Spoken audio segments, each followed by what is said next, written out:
കേരളത്തിലെ സർവകലാശാലകളിൽ vice chancellor നിയമനം ഉടൻ നടത്തണമെന്ന് ആവശ്യപ്പെട്ട് ഹൈക്കോടതിയിൽ ഹർജി. ഡോക്ടർ മേരി ജോർജാണ് ഹർജി ഫയൽ ചെയ്തത്. പ്രതിനിധിയെ സെർച്ച് കമ്മിറ്റിയിലേക്ക് നിർദ്ദേശിക്കാൻ സർവകലാശാലകൾ തയ്യാറാകാത്തതാണ് നടപടി വൈകുന്നതെന്ന് ചൂണ്ടിക്കാട്ടിയാണ് ഹർജി.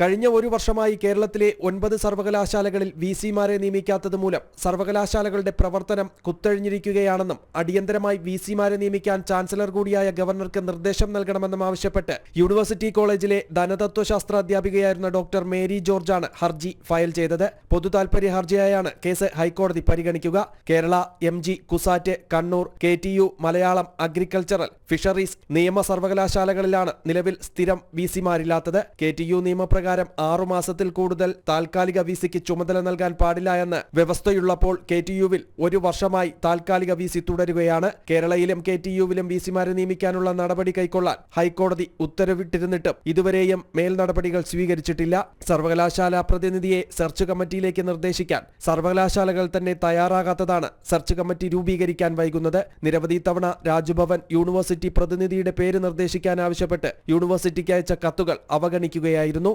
ജനം, തിരുവനന്തപുരം.